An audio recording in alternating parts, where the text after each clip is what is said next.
Hello, my Bill 5000 Nation. How's everyone doing today? Hopefully, everyone's having a great day. If not, I hope it gets better from here. We are back with another MrBallen video. This one is titled Uninhabited Island with a Dark History, the Missing Crew of the Sarah Joe. Yeah. All right, I'm excited. Let's go ahead and get into the story. Go ahead, turn them lights down low, put on something comfy, cuddle up with someone special.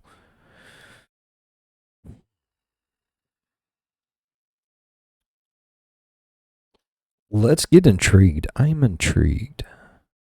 Yeah.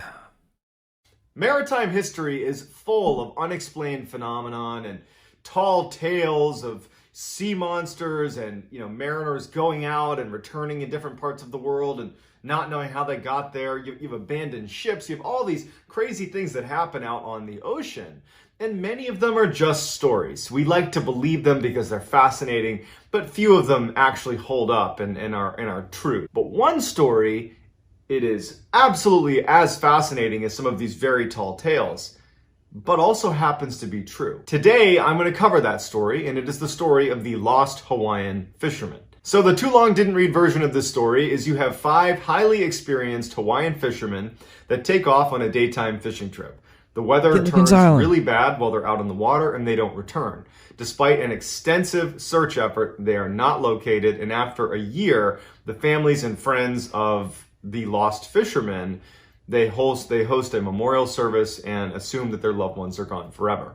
Yeah. 9 years later, they make a discovery on a very small island 2,300 miles away that calls into question the entire story. It's an amazing story, it's a tragic story, but it's one worth listening to right to the very end. Before we get started, if you are into strange and mysterious stories like the one I've just described, my channel is going to be a bevy of content just like that. And so if you could gently liquidate...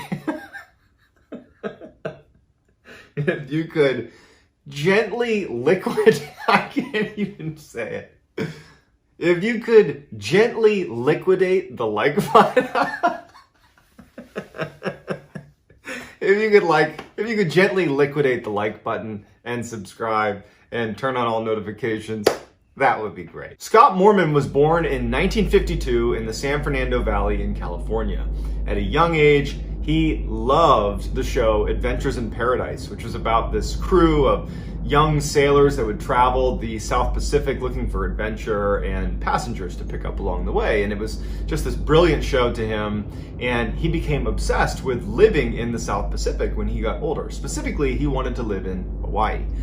But that wouldn't necessarily happen right away because at a young age, he got married and had a son and stayed in California. But in 1975, he and his wife split up. And so he took that as an opportunity to go fulfill that childhood dream of living in Hawaii. And so he, on his own, his son stayed with his former wife. He, Scott, moves out to the east coast of Maui on Hawaii. And he moves into this little town called Nahiku. Now, Nahiku was full of... Well, why would you want to do that knowing that your son lives all the way in California and you're probably never going to see his ass? I understand chasing your dreams, but, don't you want to be a part of your kid's life as well, bud? Lots of native Hawaiians and a growing population of kind of like refugees in a way, Vietnam veterans kind of that were over living in the mainland. You have hippies and kind of earth-loving people that do a lot more partying than working. They were all kind of congregating in this same town. And Scott, he loved that culture and he quickly became a part of it. But he also, unlike a lot of the kind of hippies that made their way to Nahiku, that were part of that growing population, Scott really wanted to kind of become a part of the whole culture of Nahiku because he growing up, he loved Hawaii. He didn't want to be the others on the island. He wanted to be a part of the main culture. And so he took it upon himself to learn the sort of pidgin English that locals would use.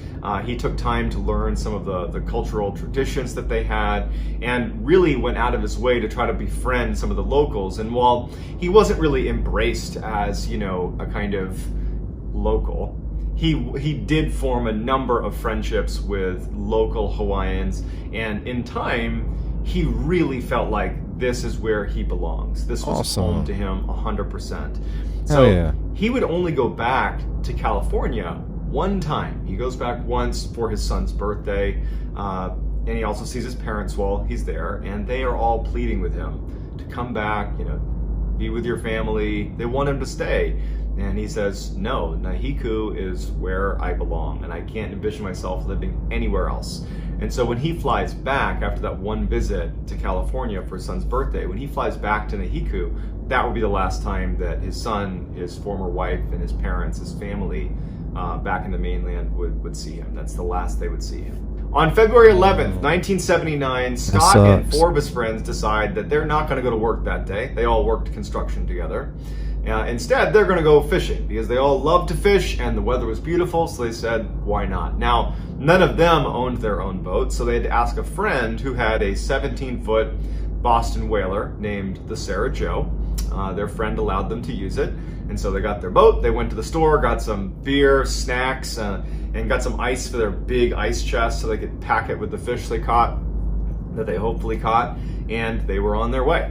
The part of Hawaii that Scott and his friends lived in, the east coast of Maui, at the time did not get any TV stations, and radio broadcasts were done maybe once a week and were hard to pick up. So people in that area, especially fishermen and anybody that was out on the water, they were accustomed to going out without a weather report. They basically played the weather by their eye. They kind of just sized it up and said, does it seem okay? Okay, it seems good, and they would go out.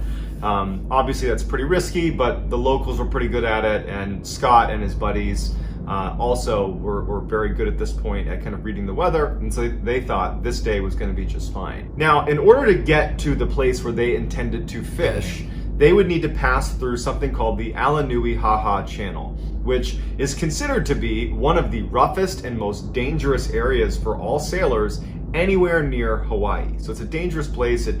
It's at certain points, it is almost 7,000 feet deep. There's very strong surface currents. It's just a risky place to be if, for example, there was a big storm. Now, when Scott and the Sarah Joe crew took off, the water was calm, the weather was beautiful, and by about 10 a.m., when they believed they must have been in the channel at this point, the weather was still very calm. However, a low pressure system had picked up very suddenly between 10 and noon, and so when they probably were somewhere towards the end of the channel when they were going to be making their way into open water to fish, there was beginning to be torrential downpour all along the channel, and it eventually turned into a full-scale hurricane. Holy shit. On the island, people described this particular storm as being one of the worst they've seen in 50 plus years. This is like a sudden, freak, horrible storm. Of the boats that took off to go fishing out of this East Coast section of Maui, there was 4 fishing boats that went out. 3 returned. The one that didn't was, of course, the Sarah Joe. At 5 p.m., the Coast Guard is notified by their friends and family that they have not returned yet.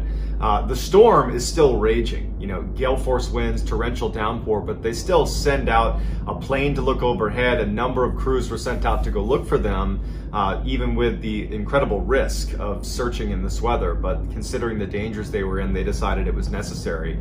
The searchers who were in the boats, the boat crews that were sent out to look for the Sarah Joe crew, they said that at best they could see maybe 50 feet in front of them, and even that was a stretch. So it was a limited search, but they did go out on the day of the storm. Over the next 5 days, the Coast Guard led a search that included 44 planes and boats covering a 56,000 square mile search block for the Sarah Joe. They went big. But nothing was found.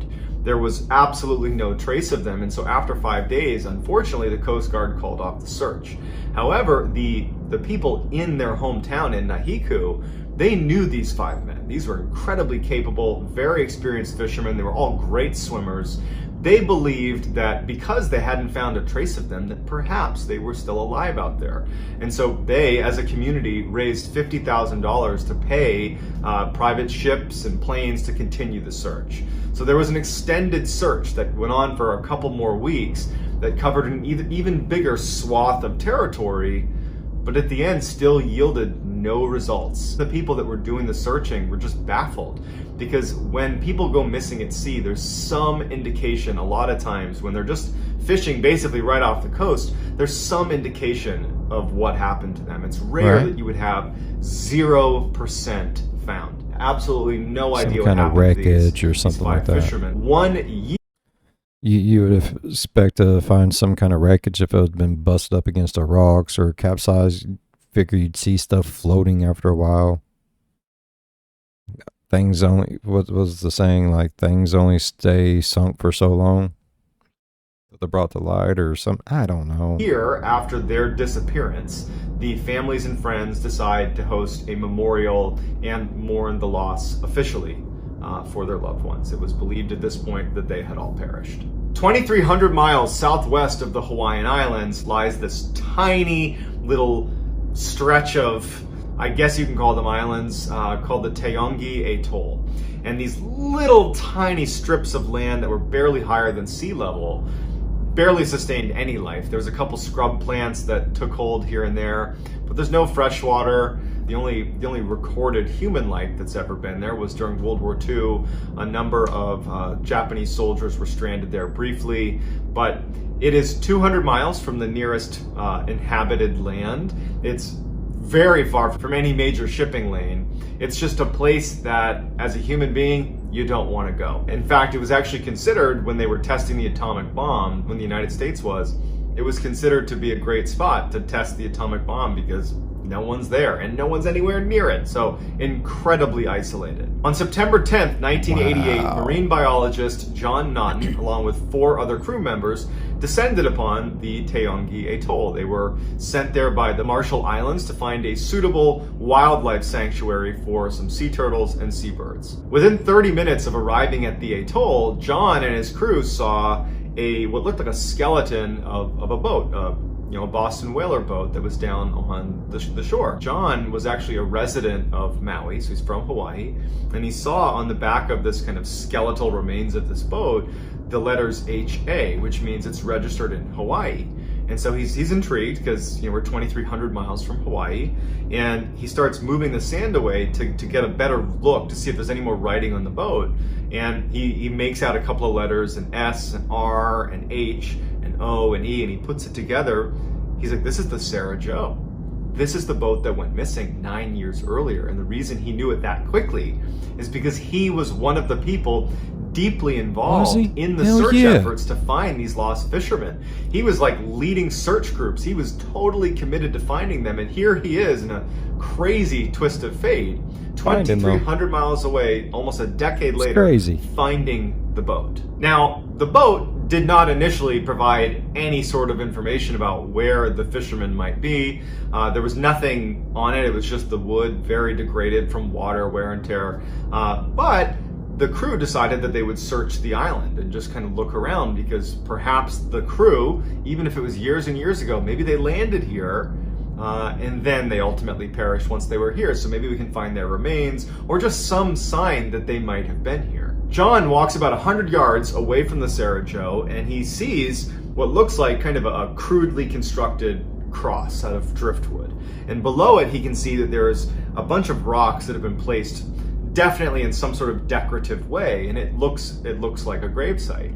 And considering what they're looking for, he thinks there's the first of the bodies that we're going to find. He calls over his crew, and so they begin kind of moving some things aside. They don't want to totally disturb the grave, just to be respectful. But a little ways down, the inside of the grave is not only bones, but they find this little book. The book had no writing in it, and it's hard to even call it a book. It was more like a stack of papers. But on each page, there was a little square cutout of tinfoil that sat on the page. Basically, every page had a little square of tinfoil and nothing else to it. No one knew what it meant, but undoubtedly, somebody had very clearly buried somebody else right here in a very shallow grave and had left this little book in here with whoever was buried here. And so while John and a couple of his crew are looking at this book and trying to make sense of it, one of his crew members that was just kind of standing back looking at the site commented that, the bones that are in that grave, they're not very bleached. Now, if a bone's been sitting for a long time, it will basically bleach and become totally white. Everything comes off the bone. Yeah. These bones looked relatively fresh. So whoever was buried here, they had been buried recently. At this point, John and his crew have basically abandoned their kind of wildlife sanctuary research, and now they're just scouring this little scrub of land in the Taongi Atoll for any other signs of things that could have to do with the Sarah Jo crew, and they found nothing else. So they report back to the Coast Guard and alert the Marshallese authorities that what was found on the island, and they send out a couple of forensic experts to examine the bone. They were able to determine that the bones in the grave belonged to Scott Mormon. When news got back to the Hawaiian mainland that Scott Mormon had been found, the family members of the other 4 fishermen that went missing on the Sarah Jo, they hired private detectives to go scour the Taongi Atoll, look everywhere, see if you can find our loved ones' remains. And so this team of private detectives and a dive team and all these people are sent to the Taongi Atoll, and they look everywhere. They're digging up the sand. They have dive teams going out into the water. I mean, they are really leaving no stone unturned. And all they're able to find is the outboard motor of the Sarah Jo, which was a little ways off the coast from where the boat itself was found, wedged in some coral. And then they also found a handful of more bones on the beach near where that shallow grave where Scott Mormon was buried. But those bones also belong to Scott Mormon. So there was nothing else found of the other 4 fishermen or any indication of what happened to the boat. There's nothing. And in fact, researchers that were able to look at the bones of Scott Mormon, there wasn't enough evidence there to help them determine a cause of death. So we don't even know how he passed away or when he passed away. However, it was determined just based on the bleaching of the bones that it was a relatively recent death. I don't know what the timeline is on that, but recent is the term that's used. While it was a very big deal that they located Scott Mormon's remains on the Taongi Atoll, even though it was 10 years later, this is revelatory. This is a really big deal, not only for the families of the fishermen, but for anybody involved. This is a really big deal. It's huge. But there was an additional revelation once Scott Mormon's bones were found that basically turned this case upside down. There's already a bunch of questions like, who buried Scott Mormon? How did Scott Mormon become freshly buried almost a decade later? How long had they been there? There's some basic questions that you're going to ask.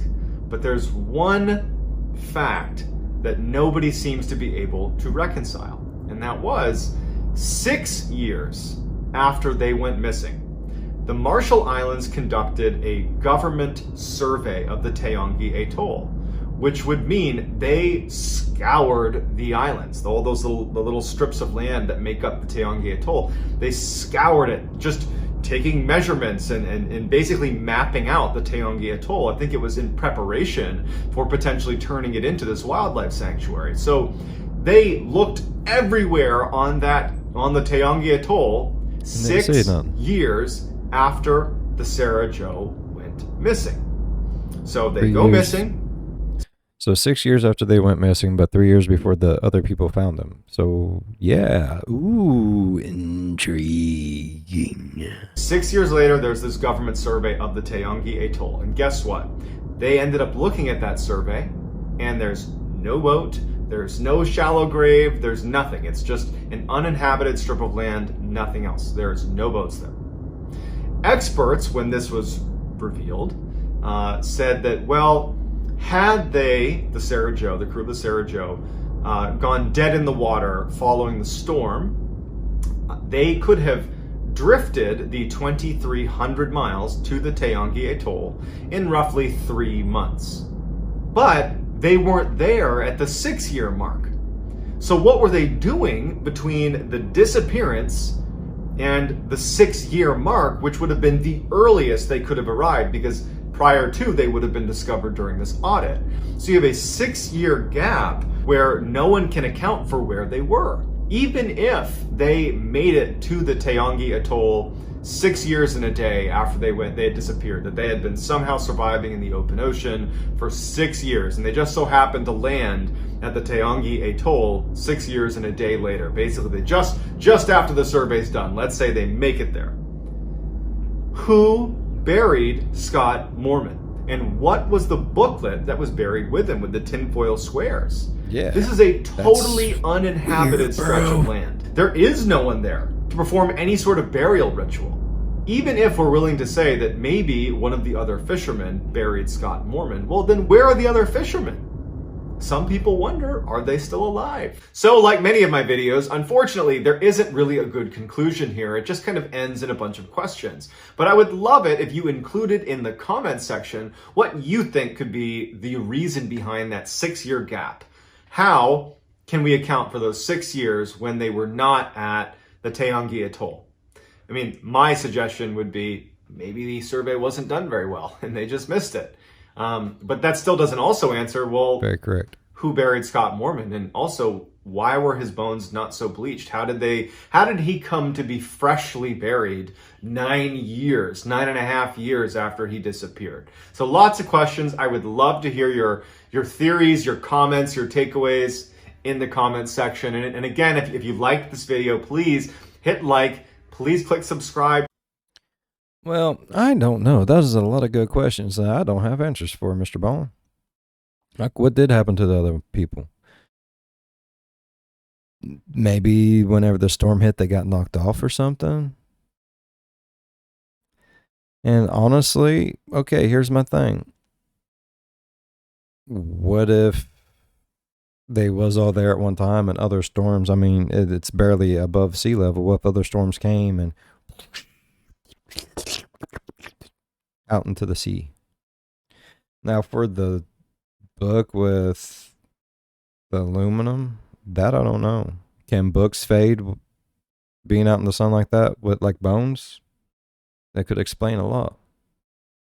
I don't know. There's so many questions. I am so sorry. I don't know. There's so many questions that just could be what or could not be, and we're in a rabbit hole, everybody. Let's chase the rabbit.